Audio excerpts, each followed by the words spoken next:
¿Saben una cosa, hermanos? Yo creo que debemos volver a escuchar ese sermón. Porque la mayoría de los hermanos, o no la mayoría, pero un gran número de hermanos no estaba en el campamento. Y aunque es un mensaje que ya ustedes han escuchado muchas veces porque es la columna central del ministerio cristiano, ahí está el mandato más importante, muchas veces nosotros lo pasamos por alto. Yo voy a predicarles nuevamente, ya van a ver los hermanos de allá del retiro que no va a ser igual. Voy a predicarles este tema acerca de la Gran Comisión. Y se titula el mensaje, La Gran Comisión, un mandato ineludible. La palabra ineludible quiere decir que no se puede pasar por alto, no se puede descuidar. Sin embargo, algunos se han atrevido hoy a decir que la Gran Comisión para algunos creyentes es la gran omisión, porque algunos la han pasado por alto. Vamos a abrir nuestras Biblias, hermanos, en Mateo capítulo 28, verso 16.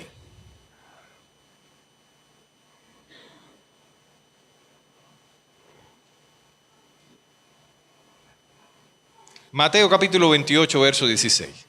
Todos estén allí, me dicen un amén. Ya lo tengo, o ya lo encontré, como a usted le guste.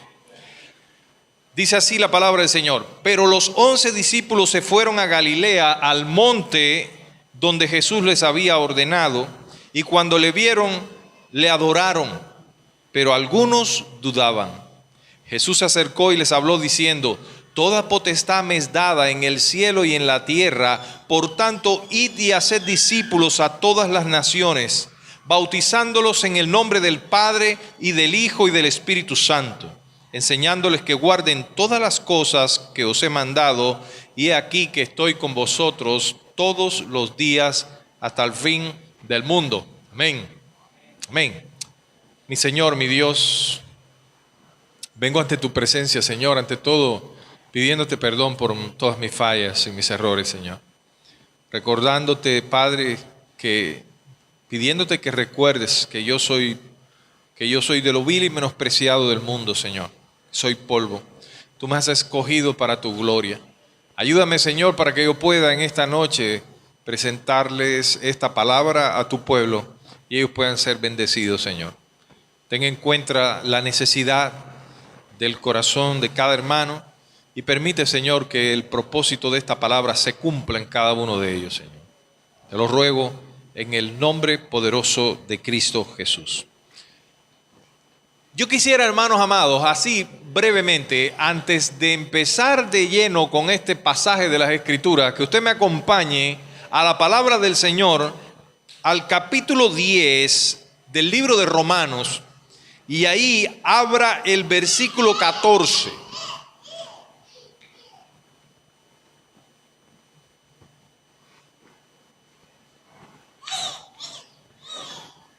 Así que, hermanos, Romanos capítulo 10, verso 14. ¿Qué dice allí la palabra? Dice que todo el que invoque el nombre de Jehová será salvo. Hermosa declaración, poderosa declaración, qué maravilla. Pero la pregunta es, ¿cómo alguien puede invocar el nombre de Jehová si no sabe quién es Jehová? Si nadie les habla de acerca de quién es Jehová o de quién es nuestro Dios y Señor Jesucristo. Por eso el mismo Pablo nos guía a través de una serie de preguntas en los versículos siguientes. Mire, manténganse ahí en este pasaje y lea cómo el apóstol Pablo da una serie de preguntas retóricas. O sea, no es para que respondan, está invitando a las personas a reflexionar y dice: ¿cómo pues invocarán a aquel en el cual no han creído? ¿Y cómo creerán en quien no han oído?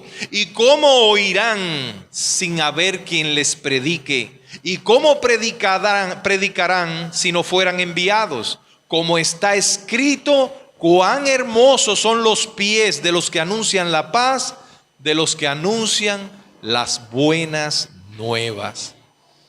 Qué hermosos son los pies de aquellos que llevan el mensaje del Evangelio de Jesucristo. Saben, hermanos, en los tiempos antiguos Los mensajes se llevaban de una ciudad a otra en el Imperio Romano a través de unos mensajeros que corrían.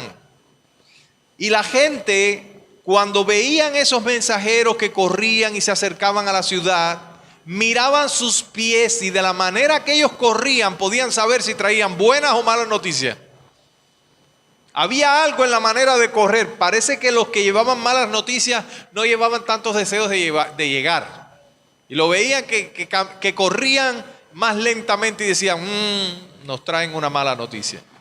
Pero ya cuando veían al mensajero correr rápido y así, de verdad, con pasión, decía, wow, trae buenas noticias. De ahí la palabra que dice, cuán hermosos son los pies de los que anuncian las buenas nuevas de salvación.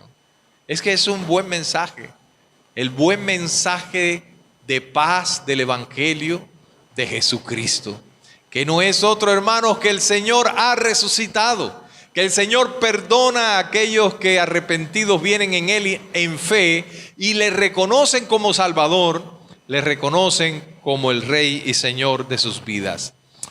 Hermanos, el Señor ha resucitado. Hoy estamos celebrando ese día, estamos felices. Pero saben, el Señor resucitó y antes de partir al cielo, Él dejó ordenanzas para que sus seguidores las cumplieran. Todo lo que Dios hizo por medio de Jesucristo está registrado en la palabra del Señor. Todo eso nos ha llegado a nosotros por medio de la palabra, el mensaje del Evangelio. Pero Jesús, antes de irse al cielo, comisionó a sus seguidores, a sus hijos, a su iglesia, les dio un mandamiento, les dijo, vayan y hagan discípulos a todas las naciones de la tierra. Cuando Jesús estaba reunido con sus discípulos en aposento alto, allí en ese lugar había un promedio de unos 120 creyentes en aquel tiempo. Un poco de tiempo más tarde, Pedro, hermanos, predica su primer sermón ahí en Jerusalén y se convierte en 3,000 personas. Después que ya Jesús asciende a los cielos, que el Espíritu Santo es derramado, allí en Pentecostés, Pedro predica un sermón y se convierte en 3,000 personas. Después predica otro, se convierte en 5,000 personas. Ya la iglesia en Jerusalén contaba con miles de creyentes. Ya no eran 11, ya no eran 120. Ahora eran miles de creyentes. Después comenzó la persecución, hermanos, del pueblo cristiano, el martirio, la persecución, y los creyentes salieron y fueron esparcidos por toda Asia. Y a finales del primer siglo habían cientos de miles de creyentes dispersos por todo el Imperio Romano. Cuentan que a finales del siglo segundo, o digamos por allá por el año, a mediados del siglo tercero, año 240 aproximadamente, habían en el Imperio Romano millones de creyentes, a pesar de la persecución, a pesar del martirio, a pesar de las dificultades, de las carencias, habían millones de creyentes. Más del 40% de la población en el Imperio Romano profesaba la fe cristiana. Y uno pregunta, ¿cómo fue posible eso? ¿Cómo la iglesia creció tanto? Precisamente porque hombres y mujeres que creyeron en Jesucristo obedecieron apasionadamente el mandato que está en Mateo capítulo 28. Id y haced discípulos a todas las naciones. Eso es lo que yo quisiera esta noche, hermano. Presentarte 4 aspectos de la gran comisión que te van a ayudar a tener pasión para predicar el evangelio de Jesucristo. Para que también la iglesia siga ensanchándose y siga creciendo, porque esa es la tarea más importante que tú vas a hacer en toda tu vida, hermano. En toda tu vida como cristiano, eso es lo más importante que tú vas a hacer. ir y predicar el evangelio de Jesucristo a los perdidos, a los que no conocen al Señor. ¿Cuáles serían esos 4 aspectos de la gran comisión? Bueno, en primer lugar, hermanos, con la ayuda del Señor, vamos a ver que el mandato de ir y hacer discípulos solamente es para personas que creen. Amén. Para personas que tienen fe en Jesucristo. Mire el versículo 16 y el versículo 17. Dice allí la palabra del Señor: pero los 11 discípulos se fueron a Galilea, a un monte donde Jesús les había ordenado. Y cuando le vieron, le adoraron. Pero, y siempre hay un pero, no sé por qué será, pero siempre hay un pero por ahí en algún lugar. Pero algunos dudaron. Y la palabra dudaron ahí significa estar vacilando entre 2 pensamientos. Vamos a poner ese pasaje en contexto para entenderlo mejor. Estamos viendo un episodio ocurrido después que Jesús había sido resucitado. Había aparecido ya a María Magdalena, había aparecido a los discípulos, había ordenado entonces a algunos de ellos que fueran al monte a reunirse con él. Probablemente el monte donde él predicaba y enseñaba, incluso donde se predicó el sermón del monte, probablemente. Aquí se le apareció, hermanos, a estos 11 discípulos y probablemente a muchos más.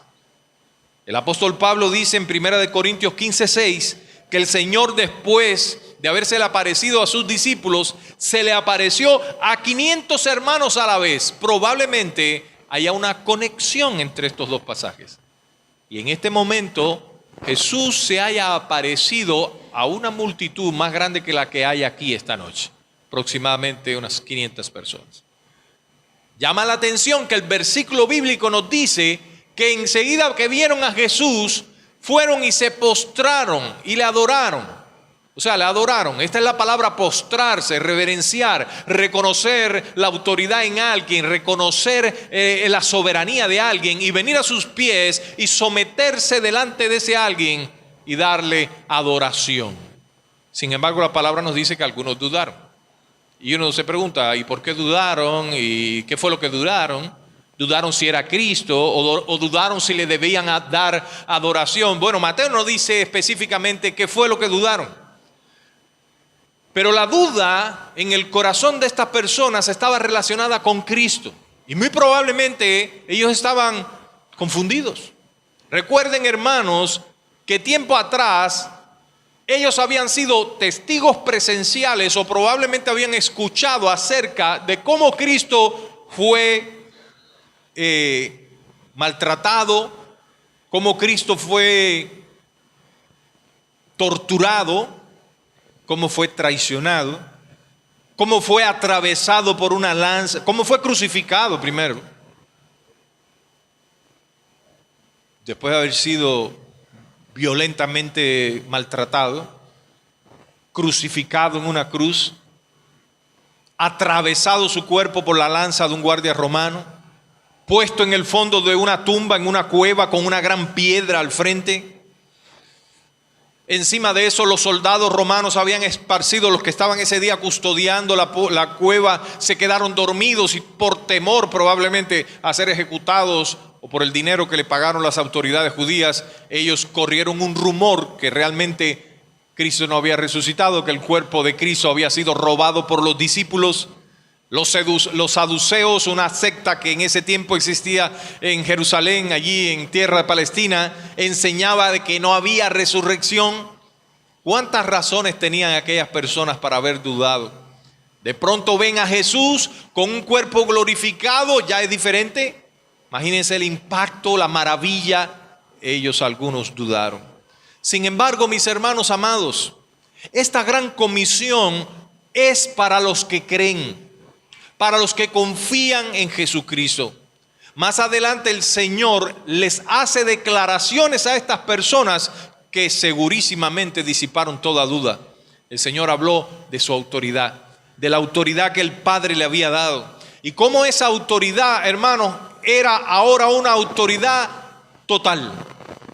Me imagino que esto haya infundido fuerza y fe al corazón de los que todavía dudaban. De todas formas, es necesario, hermano, que tú aprendas esta noche que para tú obedecer el mandato de Cristo, primero tienes que confiar en Él, creer en Él como lo que Él es y postrarte a Él y adorarle. La adoración y la obediencia van de la mano. Adoramos, hermanos, aquello en lo cual creemos. Y hay que ver a Cristo como lo que Él es para adorarle como lo que Él es y obedecerle conforme a sus mandamientos. La pregunta en esa noche que el Señor te hace es: ¿en qué equipo tú te encuentras? ¿En aquellas personas dentro del equipo de los que ven y no creen? ¿O dentro del equipo de los que sin ver, creen? Hermanos, a veces ver no es suficiente para creer. Se dan cuenta que algunas personas dicen: si yo no veo, no creo. Estas personas vieron, pero no llegaron a creer, ¿sí o no? Estas personas vieron, pero no daban crédito a lo que estaban viendo delante de sus ojos. A Cristo, hermanos, hay que verle más allá de lo posible. Hay que verle como el gran Rey, el Salvador de su pueblo. Hermanos amados, la palabra del Señor nos enseña a lo largo de todas las Escrituras algo contrario a lo que nosotros podemos decir ver para creer. ¿Se recuerdan cuando Jesús resucitó a Lázaro? Cuando Jesús estaba frente a la tumba, cuando María estaba allí llorando y cuestionando al Señor, ¿qué le dijo el Señor? ¿No te he dicho que si crees verás la gloria de Dios? Hermanos, para ver la gloria de Dios por medio de la predicación del Evangelio hay que ser creyente. Esto no es para los incrédulos, esto no es para los que dudan, los que tienen una fe superficial, los que toman Semana Santa para ir a pasear, para ir a disfrutar, a deleitarse, o para ir a adorar a un Cristo de palo, un Cristo dibujado en un lienzo. No, hermanos. Esa fe es una fe superficial. La fe verdadera es una fe que confía en Jesús a pesar de todas las cosas, que pone a Cristo en el primer lugar de sus vidas. Es la fe, hermanos, que tiene al Señor en el primer lugar de su vida. Si no, nunca vamos a entender la magnitud de ese mandato y mucho menos vamos a tener el poder para obedecer.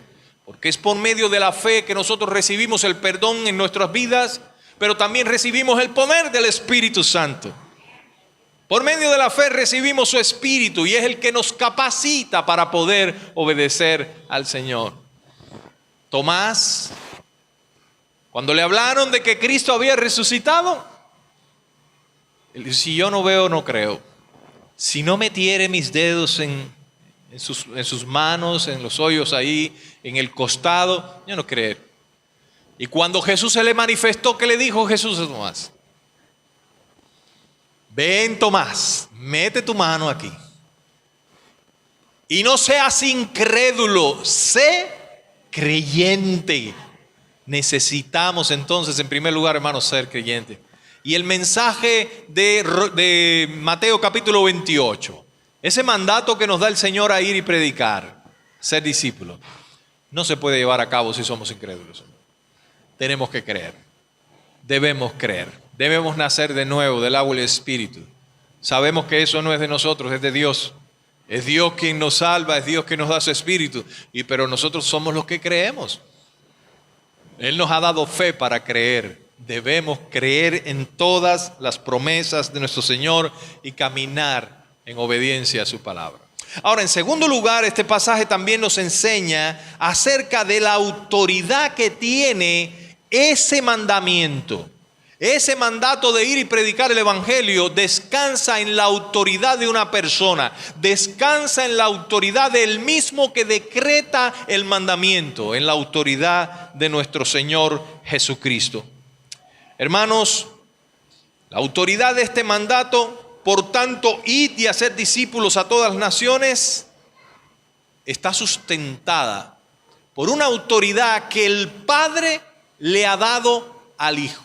Y cuando nosotros conocemos la autoridad que tiene el Hijo, sabemos que este mandato es algo, hermanos, que obedecerlo nos produce toda confianza, porque sabemos que se van a cumplir sus decretos eternos por medio de Él. Les explico un poco más en detalle.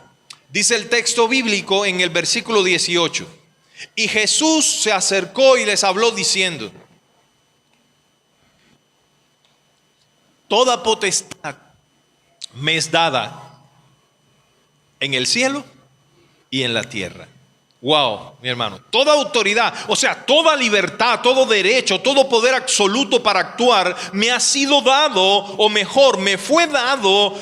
Esto apunta, hermanos, a una acción puntual completada en el pasado, algo que está terminado, algo que no está en progreso, algo que no necesita nada más. Ya Jesús tiene toda autoridad en los cielos y en la tierra. El Padre le ha dado autoridad. Él, hermanos, por los méritos obtenidos en la cruz, ha recibido por derecho propio toda autoridad sobre todas las cosas en el cielo y en la tierra. Mire el alcance de la autoridad de Cristo. O sea, Él tiene total autoridad sobre toda la creación, en los cielos y hasta el último rincón de su creación. Y esta autoridad, hermanos, se hace mayor en la medida que su reino se va ensanchando por medio de la predicación del Evangelio. Ahora, todo esto nos llega a preguntarnos: ¿qué significa esto de que Jesús tiene toda autoridad? Se lo voy a explicar brevemente. Hay un grupo de ovejas que le pertenecen al Padre. Esas ovejas son aquellas personas que el Padre, en su entera potestad, en su autoridad suprema, decidió elegir desde la eternidad pasada para su gloria. Dios es soberano. Dios pudo haber elegido a todos, pero Dios eligió a algunos, no a todos. Y uno dice: ay, que Dios es malo. No, Dios no es malo. ¿Saben por qué? Porque todos estaban destituidos de la gloria de Dios. Todos pecaron, y por cuanto pecaron, hermanos, estaban condenados a una eternidad en el infierno. Todos los seres humanos se pudieran haber ido al infierno y Dios seguiría siendo bueno, porque Dios no es el autor del mal. Dios no fue el que pecó. Dios, hermanos, creó al hombre perfecto y lo puso en un lugar y le dio ordenanzas. No fue Dios el autor del pecado. ¿Pudiera Dios haber dejado que todos se hubieran ido al infierno y seguiría siendo santo, seguiría siendo bueno, seguiría siendo perfecto? Pero por su inmenso amor, por su grande misericordia, Él no permite que todos vayan al infierno. Y en su soberana voluntad y su gran misericordia, elige a un grupo que es grande, multitudes, para que vivan eternamente con Él en la gloria. Ahora recuerde esto, hermano. Esas son ovejas del Padre, le pertenecen a Él. Pero el Padre le ha dado se las ha entregado al Hijo, para que el Hijo les dé vida eterna a través de la vida que Él ganó en la cruz del Calvario, para darle vida a esas ovejas. ¿Lo entendió? Bueno, Mateo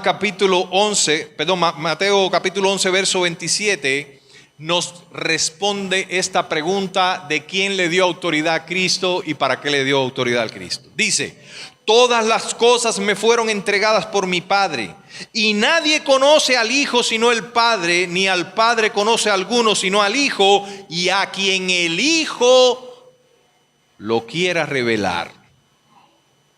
El Padre le ha dado todas las cosas al Hijo. Las ovejas por las cuales Cristo murió le pertenecen al Padre. El Padre le ha conferido autoridad al Hijo para darle vida eterna a estas ovejas, dando su vida por ellas en la cruz del Calvario. Por eso dice en Juan capítulo 17, verso 6, Juan 17, 6 dice: he manifestado tu nombre a los hombres que del mundo me diste. Tuyos eran y me los diste y han guardado tu palabra. Oh, mis hermanos, como bien declara el pastor Sugel Michelén, esas ovejas fueron elegidas por el Padre desde la fundación del mundo. Se las dio a Jesús para que Jesús le diera vida por medio de su muerte. Y de esa manera el Padre es glorificado en el Hijo. Sencillo, ¿verdad? No se preocupe, hermano. Si no lo entiende ahora, lo va a entender más adelante. En la escuela dominical, venga a recibir las enseñanzas. Ahí le vamos a explicar esto con lujo de detalle. Pero hay una cosa que usted sí debe entender. Quédese con esto, hermano. Hay un grupo de ovejas que le pertenecen al Padre. El Padre se las ha dado al Hijo y le ha dado autoridad para darles vida eterna por medio de su muerte. Ahora ese mensaje se transmite por medio del Evangelio. Y usted y yo somos, hermanos, los encargados de transmitir ese mensaje. A nosotros ahora se nos ha dado autoridad, el Señor nos ha comisionado, nos ha mandado a ir y a ser discípulos a todas las naciones. Oh, wow. Ahora tú te preguntas, ¿de qué me sirve esto a mí? ¿O cómo esto a mí me debe dar ánimo para predicar el Evangelio? Claro, hermano. Claro que te debe dar ánimo. Piensa por un momento que tú no sabes quiénes son las ovejas del Señor. Tú no sabes dónde están, tú solamente debes obedecer el mandato, ir y predicar el Evangelio. Pero sabes, el que te manda a ir es el dueño de las ovejas. Y ellas no van a responder a tu llamado, van a responder al llamado de su pastor. ¿Que va a ser un llamado por medio de tu predicación? Sí. Tú vas a predicar el Evangelio, pero va a ser el Espíritu de Cristo el que va a obrar en el corazón de esas ovejas que son de Dios y se han sido entregadas a Cristo para que Cristo les dé vida por medio de la muerte que Él en el Calvario sufrió para ganar vidas para ellas. Entonces, hermanos, eso me dice a mí que no depende de mi capacidad, eso no depende de mi intelecto, eso no depende de cuán bonito yo hablo, ni qué grado universitario tengo, ni qué carismático soy, ni qué elocuente soy. No, no tiene nada que ver con eso. De lo vil y menospreciado del mundo escogió Dios para avergonzar a los sabios. Dios usa personas sencillas, personas imperfectas como tú y como yo para hacer su obra perfecta. Nosotros lo que tenemos que hacer es obedecer el mandato y dejarle los resultados a Dios. Pero mira qué confianza nos provee el saber que Cristo tiene toda autoridad.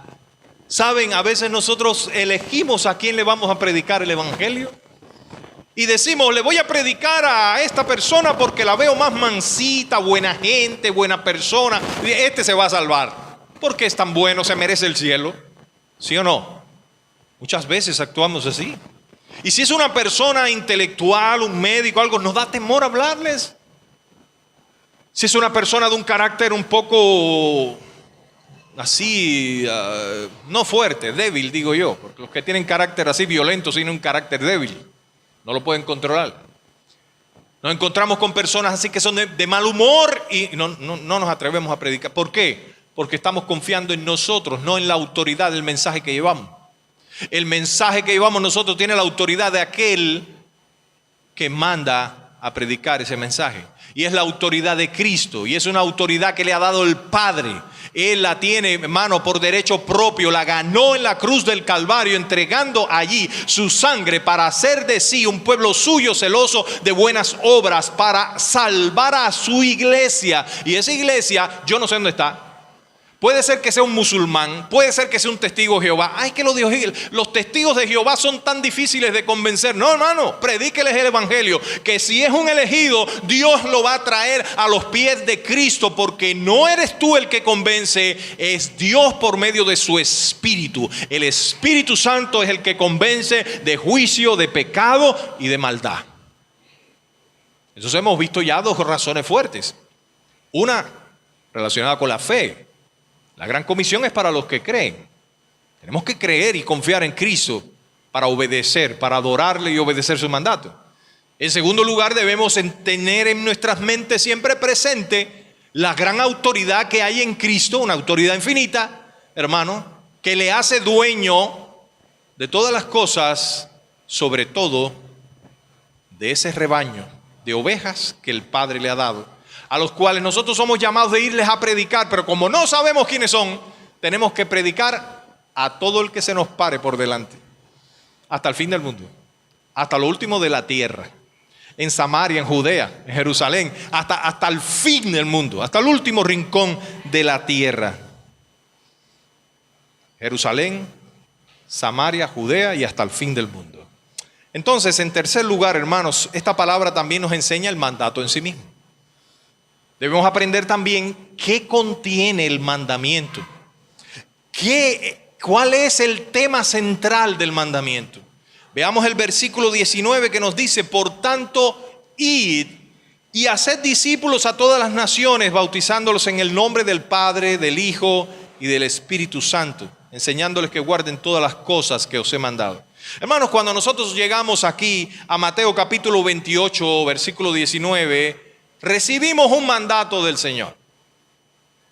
Esto no es un consejo, esto no es una sugerencia, esto es un mandamiento. Y si no lo obedecemos es pecado. Si no obedecemos es pecado, porque es un mandato de Cristo. No es un mandato de los apóstoles, no es mandato de ninguna otra persona, aunque cualquier mandato de los apóstoles es también un mandato de Cristo, ¿verdad? Porque ellos representan a Cristo.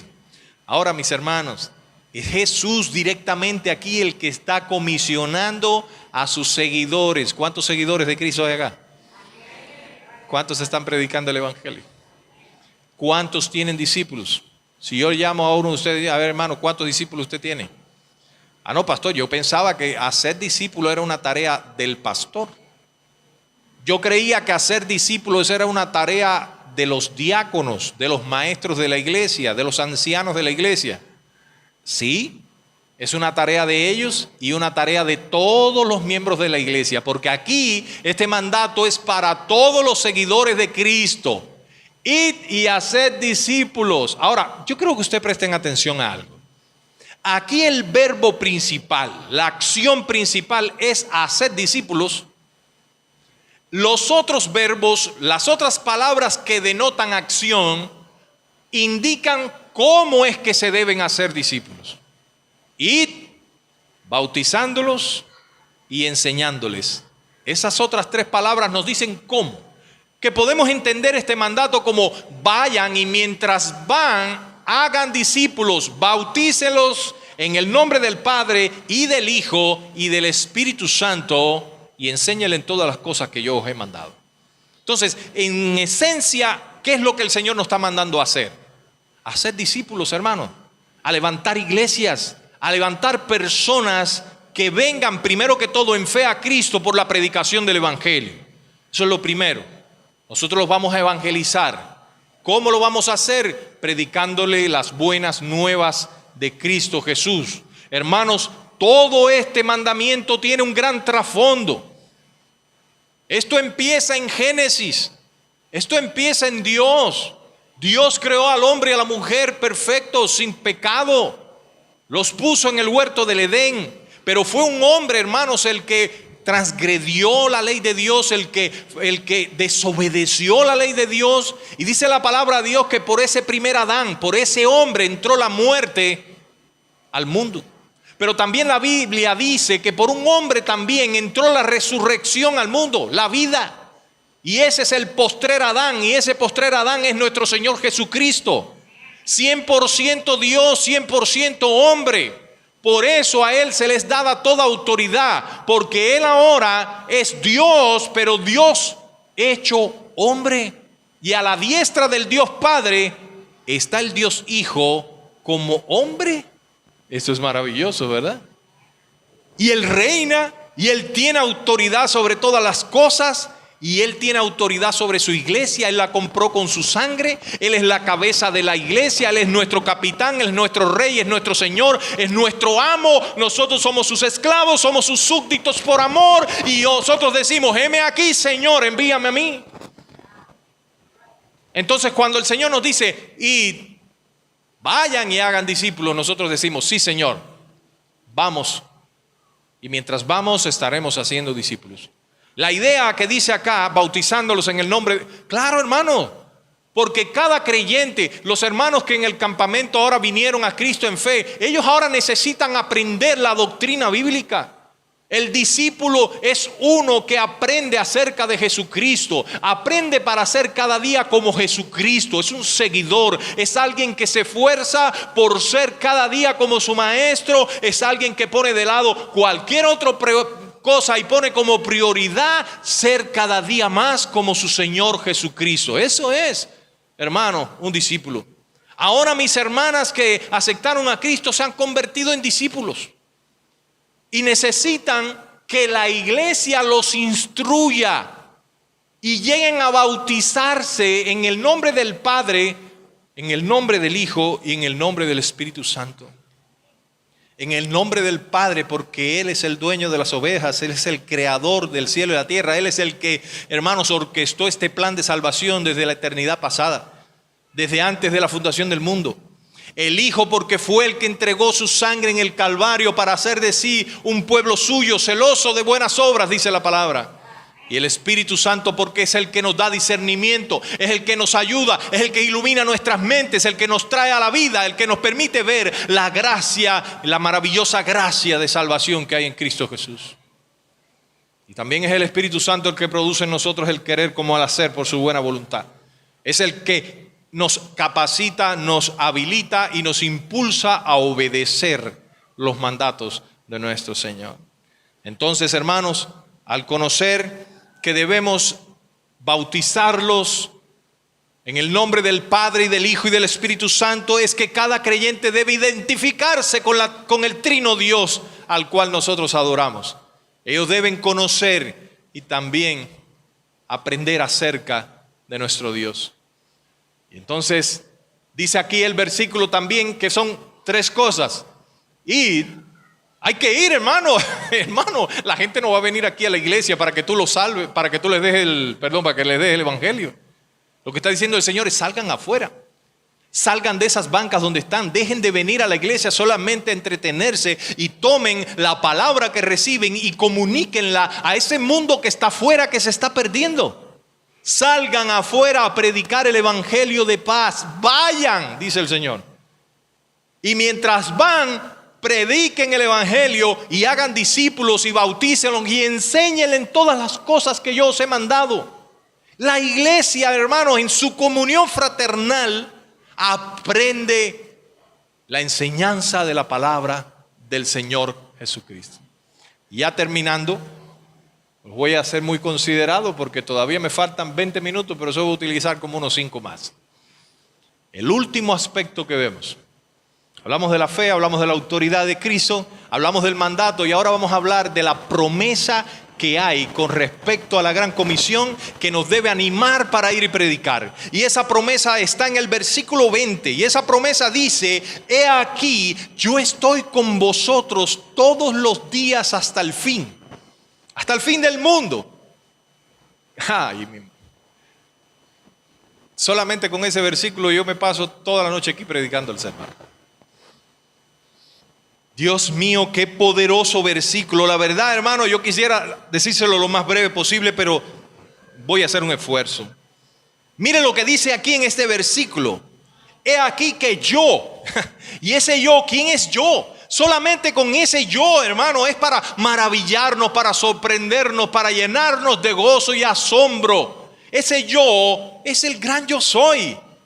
Yo soy la puerta, yo soy el buen pastor, yo soy el pan de vida, yo soy la luz del mundo. Hermano, ese gran yo soy, el alfa y la omega, el principio y el fin, es nuestro Señor Jesucristo. Dios en toda su plenitud, el hacedor de los cielos y la tierra. Ese gran yo soy es el que nos está comisionando y es el que nos está diciendo: no tengas miedo, yo estoy contigo todos los días hasta el final.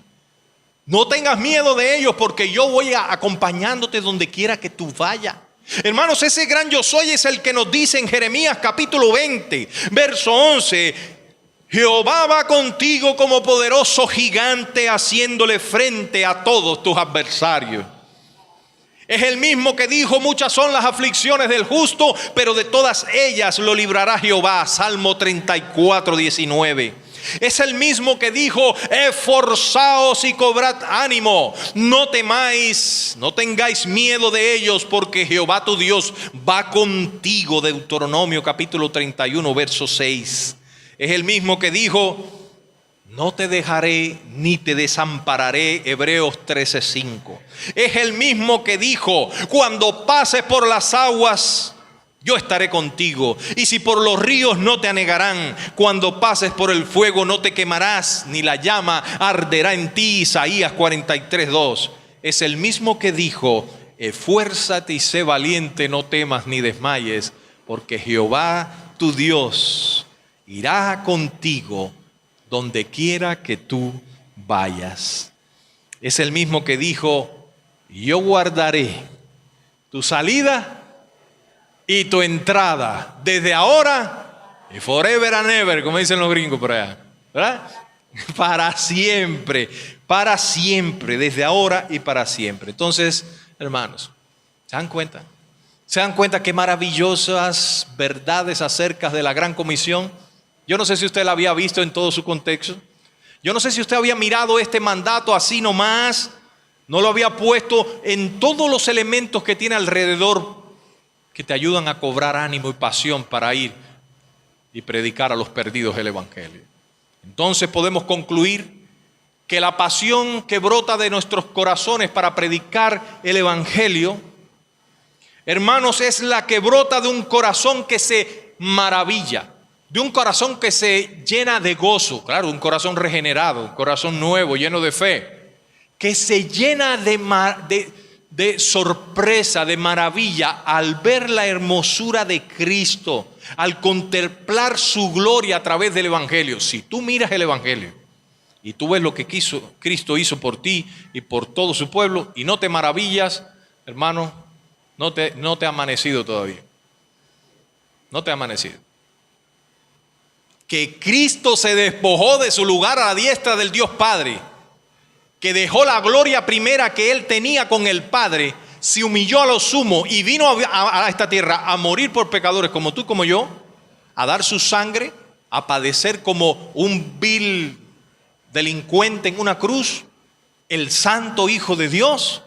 Allí estuvo 33 años esperando a que llegara el momento de entregar su vida en la cruz, viendo cómo los corderos eran sacrificados en el altar allí en el templo, recordando que esos corderos eran una imagen, un tipo de lo que él iba a experimentar, esa agonía en Getsemaní, sudando gotas de sangre, pidiendo al Señor en plena humanidad, diciendo: Señor, si es posible, pasa de mí esta copa, Padre.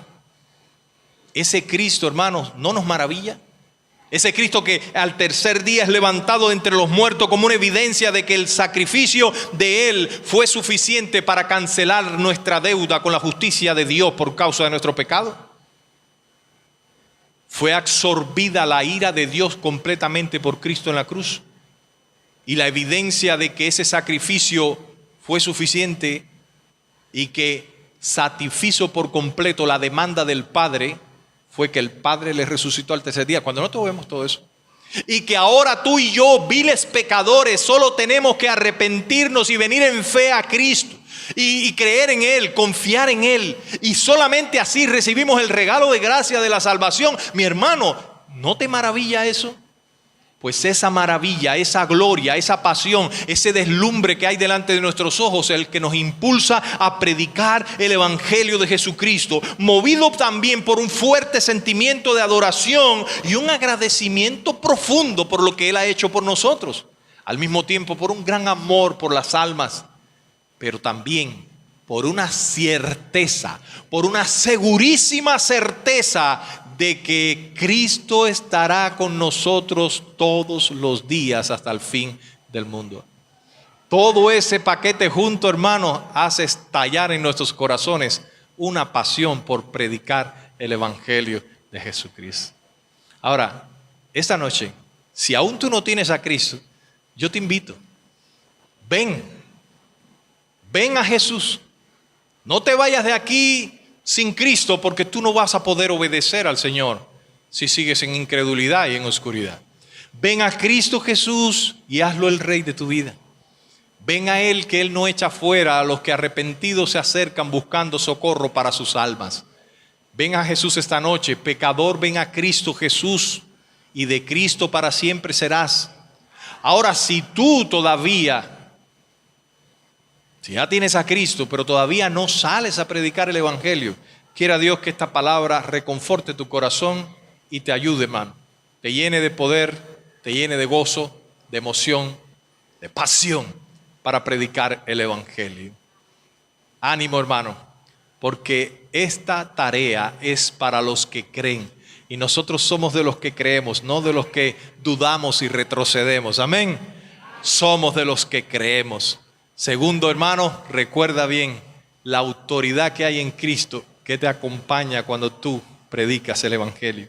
Y recuerda bien que tu tarea, hermano, no es convertir personas, tu tarea es predicar el Evangelio y hacer discípulos a todas las naciones. Amén. ¿Cuántos están listos para salir a predicar el Evangelio? ¿Cuántos después de este sermón van a compartir de Cristo con sus amigos, con sus vecinos, con sus familiares, con todos los que pasen por delante? Sin miedo. Sin miedo. ¿Por qué? Porque es Jehová de los ejércitos el que camina con nosotros. Porque es el Señor el dueño de las ovejas y Él sabrá traerlas a sus pies. Amén. Puestos en pie, hermanos, vamos a dar gracias al Señor por su palabra. Qué bueno es Dios, ¿verdad? Qué bueno es Dios, qué bueno es Dios. Demos gracias a su palabra y si es necesario reconciliarnos esta noche, hermano, hagámoslo. Hagámoslo. ¿Hay alguna persona aquí esta noche que quiera aceptar a Cristo, venir a los pies de Cristo y confesarle como su Salvador? ¿Hay alguna persona que quiera hoy recibir ese perdón, ese don de la vida eterna? ¿Hay alguna persona que necesite reconciliarse con el Señor? No tiene que pasar al frente, solo levante la mano y yo voy a orar por esa persona. Hermana cubana, Cuba, chicos, Cuba, adelante, Cuba. Ven para acá que yo quiero orar por ti aquí al frente. Hermanos, ¿hay alguien más esta noche que quiera reconciliarse con el Señor, quiera confesar a Cristo? Vienen los dos, venga para acá, porque dicen en Cuba un buey solo no jala. Mire qué alegría, de verdad esto tengo que ponerme duro para que no se me hagan las lágrimas aquí. ¿Habrá alguien más acá? Yo quiero decirle a mis hermanitas que pasaron allá en el campamento que vengan para acá también. Yo quiero orar por ustedes. Sí, voy a orar por ustedes, vengan para acá. Sí, la pena no nos ayuda en nada. Miren, ya viene otra chica ahí que viene llena de bendición también. ¿Habrá alguna otra persona en nuestra iglesia, hermano? Puede ser un hermano en Cristo que quiera, que se sienta la necesidad de reconciliarse con el Señor esta noche, quiera pasar para orar por él. No tiene que pasar al frente, solo levanta la mano y yo oro por esa persona. Todos los demás estamos bien, ¿verdad? Yo quiero que oren por mí también, porque yo necesito también mucho que el Señor me fortalezca. Uno se agota también, hermanos, y necesito más el apoyo de ustedes en oración, hermano. Vamos a orar. Padre, te damos gracias por la vida de mis hermanos. Señor, yo sé que tú les trajiste con un propósito a este lugar. Yo sé, Señor, que tú has hablado al corazón de ellos, tanto mi hermana Luisa o con mi hermano Manuel. Señor, yo sé que tú, Padre Santo, no te equivocas. Tú has venido glorificándote en la vida de ellos, has venido manifestándote delante de ellos, les has mostrado tu amor, tu provisión, tu cuidado. Y no es casualidad, Señor, que tú los hayas traído hasta acá, los tengas aquí. Gracias, Señor, por la obra que tú estás haciendo en el corazón de ellos. Gracias por esta decisión que ellos han tomado, Señor, de confesarte a ti, Cristo, como el Salvador de sus vidas. Yo te pido, mi Dios, que les ayudes a ellos y también a mis hermanitas que están acá. Padre, que ellas también hace unos días, Señor, tomaron a bien dar ese paso de fe y venir ante ti, Señor, reconociéndote como el Salvador de sus vidas. Yo quiero pedirte, Señor, en esta noche, que tú les bendigas, que tú les fortalezcas, que tú, Señor, les ayudes a caminar esa esa senda de obediencia a ti, Señor. Háblales por medio de tu palabra, manifiéstate a ellos, líbralos de todo mal, apártalos, Señor, de toda tentación, de todo lo que quiera estorbar y robar esas buenas semillas, Señor.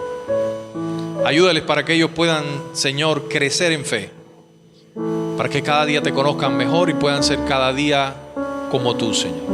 Bendice el fruto del vientre de mi hermana, Señor, en el nombre de Jesús. Y esa niña que viene, Padre Santo, venga llena de salud y de bendición. Cuando esté acá con nosotros, podamos presentarla también en esta iglesia, Señor, para que sea tuya todos los días de su vida. Y cuando llegue el tiempo, también pueda seguir los pasos de su mamá, confiando en Cristo para salvación de su alma. Oramos por la familia de mi hermana, para que tú, Señor, restaures todas las cosas, Señor. Traigas tiempos de bendición, traigas tiempo de refrigerio para esta familia, Señor. Así también para nuestra iglesia, Señor, para todos nuestros hermanos. Que cada uno de nosotros, Señor, asuma un compromiso con este mandato que tú nos dejas de ir y hacer discípulos a todas las naciones. Que nosotros, Padre, cuando tú regreses, seamos encontrados haciendo esto, haciendo tu voluntad. Que nuestra iglesia sea bendecida, que nuestra iglesia crezca, que cada hermano, Padre, pueda crecer en fe, en madurez espiritual, en conocimiento y en buenas obras para tu gloria, Señor, para tu gloria. En el nombre de Jesús te damos gracias. Muchas gracias, mi Dios. Amén y amén. Felicidades, mis hermanos. No dejen de felicitar a los hermanos antes de irse, ¿ven? Dios le bendiga, hermanito. Dios te bendiga. ¿Sí? Cubano, caramba. Cuba. Caramba. Ya somos varios paisanos aquí. Ya pueden sentarse. Qué bendición tan grande, mis hermanos. Gloria a Dios. El Señor está haciendo algo maravilloso acá en nuestra iglesia. Yo creo que ya quedamos despedidos, ¿verdad? No sé si hay algo más. Bien, hermanos, que el Señor les bendiga, que el Señor les lleve con bien a sus hogares, que la paz de Dios esté en el corazón de cada uno de ustedes, que el Señor haga resplandecer su rostro sobre cada uno de nosotros y les conceda la paz. Que Dios les bendiga rica y abundantemente, mis hermanos.